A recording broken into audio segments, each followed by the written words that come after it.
शिरपा काय रे कुठे निघला? सरपंच तुमच्याकडे येत होतो. काय झालं? डोक्याला ताप झालं हो मोठा.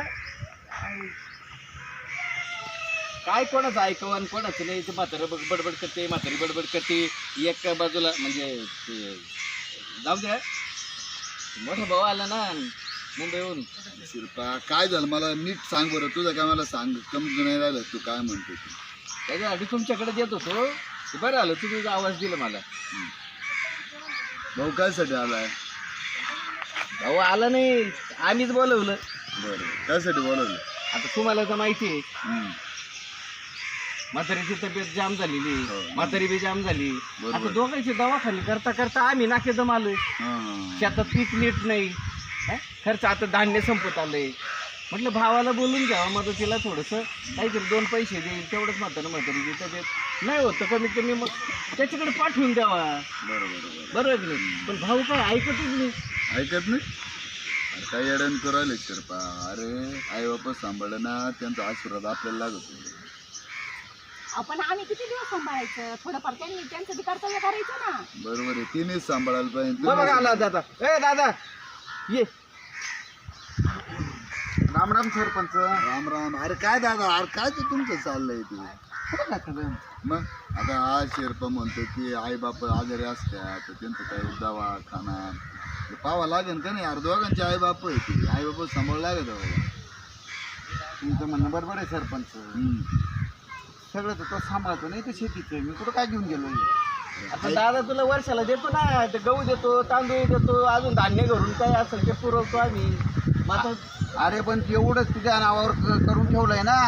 काय बापाने तुला दिलं, मला काय दिलंय? हे बाबा आता तुम्ही काय दोघं भांडण न करू. मी सांगतो आता माझ्या घाले की नाही. मी सांगतो या बघा, आई वडील तुझे पण आहे, आई वडील तुझे पण आहे. आता माझं एक म्हणणं असं आहे की तुम्ही दोघं म्हणून आई बाबाची सेवा करायला पण असं मला वाटतं. सरपंच आमचं तिथं मुंबईला आहे छोटंसं घर. तिथं काय मी यांना नेऊ नाही शकत. माझी बायकोही ड्युटीला जाते, मी ड्युटीला जातो. पोरं ते त्यांचा पाहता. बरं एक गोष्ट आहे का, हां जरी तू नेऊ शकत नाही ना, मग आर्थिक याला मदत करशील का नाही दवाखान्याला? अरे पण ते आमचं आम्हाला पुरत नाही ना. आता दादाचं म्हणणं आहे शेती मला दिली म्हणून आई बाबाचे मीच करायचं. मग कर शेती तू आई बाबा तुझ्याकडे गेले. मग मी कुठं म्हणतो शेती मला दे, मी तुझ्या नावावर करून देतो. चालेल ना? एक काम कर ना, एकूण टाकू दोघं म्हणे, पैसे वाटून घेऊ. आणि आई बाप कोणच वाटितो ते ठेवून तू. हे असे काय ठेव म्हणजे तुमचं काहीच कर्तव्य नाही का? अरे म्हणजे पण शेती विकली तर म्हणजे अर्धी तुला अर्धी मला. आणि आई बाप कोण सापडेल? हे बाबा शेती आपली काळी आई आहे. मग बरं आहे, तिला आपल्याला जपावं लागेल. दुसरं महत्व म्हणजे आई वडील बी आपले महत्वाचे, ज्यांनी आपला जन्म दिला, लहानचं मोठं केलं. आता एवढी प्रॉपर्टी तुम्ही लहानचे मोठे झाले, तुम्हाला गाडी गोडा बांगला. आता म्हातारी काय आमच्याकडे राहता. आपण एखादा महिना तरी यांनी घेऊन जावा, त्यांची देखभाल करावा असं आम्हाला वाटतं. बरोबर आहे दादा. आम्ही शेती बी करायचं, त्यांना बी सांभाळायचं. आम्ही शेतात गेल्यावर मग त्यांच्याकडे घराकडे लक्ष नाही राहत ना. तिथं आमचेच राहायचे वांदे. टाइम तर पाहिजे ना आम्हाला. गावाकडे ये. हा आमचं तेच म्हणणं आहे. तुम्ही गावाकडे गावाकडे या. मग अर्धी शेती तू कर, अर्धी मी करतो. बायकोने ऐकत माझी. मग बायकोला तुम्ही ताकद ठेवायचं. अरे बायांनीच प्रॉब्लेम केला बाबा संसारामध्ये. बायचं जे ऐकत तेच ऐकावं लागत. जे गोष्ट ऐकायची ते ऐकायची. काही जण मनाने गोष्ट करावं लागत दादा, तरच हे संसार होतो. नाही तर काय खरं आहे रे. माझी नोकरी आहे, नोकरी सोडता येईल का? बायको नोकरीला आहे, तिला सोडता येईल का? अरे नाही मग दोघांचं मग तुमचं तुम्ही दोघांचं. आई बाबाला सोडून देता असं म्हणणं आहे. मला सांग नोकरी तू कोणासाठी करतो? मा पोरांसाठी. आई बाबाचं काहीच नाही कर्तव्य. मग आम्ही शेती करतो कोणासाठी करतो? तुम्ही ते आईबाप सांभाळा ना मग. म्हणजे शेती मी आई बाबासाठी करायची, तू नोकरी तुझ्या बायकोसाठी करायची. अरे पण तुला सगळं शेती ते सगळं तुझ्याकडेच आहे ना. आम्ही काही घेऊन गेलो का इथे? हे पटतं का दादाला? आपण पाठवत नाही का हे मग? बाबा आता तुमचा प्रॉब्लेम सॉल्व होणार आहे. पण म्हाताऱ्याला तुम्हाला म्हाताऱ्याला सांभाळा लागणं यावं मला कळत आहे दोघांना मिळून तुम्हाला. मला काय म्हणायचं, ठीक आहे आई बाबा आम्ही सांभाळतो ना, सांभाळतो आम्ही चला. पण मग थोडंसं ते द्यायला तर पाहिजे ना. दादा आर्थिक मदत तुला करावं लागेल. मग आमच्याकडे खायला दाणे आता जे दाणे असेल काही असेल ते धान्य असेल ते त्याला आम्ही देतो. मग नाही कारण मी ठीक आहे, चला, आता तुमचं आहे ना भांडण मिटून घ्या.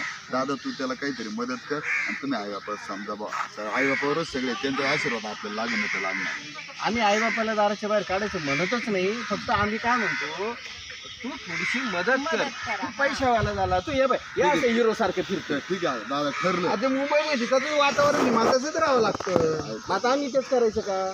तू गावाकडचं तुला ते आवडतं, मला हे आवडतं. वा ऐकर तुम्ही आता तू दादा मदत करतो याला. हा बा कृपा तू काय कर आई बापा शंभर आशीर्वाद तुला काही कमी पडणार नाही. आई बापा आशीर्वाद तुला लावून दे.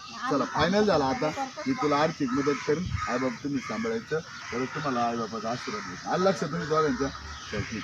मी त्याला द्यायला तयार आहे, पण कसं थोडंसं कारण माझी परिस्थिती पैसे नाही तर मला पोरांचं शिक्षण त्याला अरे दादा मी ते नाही म्हणत, मला नको देऊ, फक्त आई बापाच्या दवाखान्याला खर्च दे फक्त. मी तेच म्हणतो.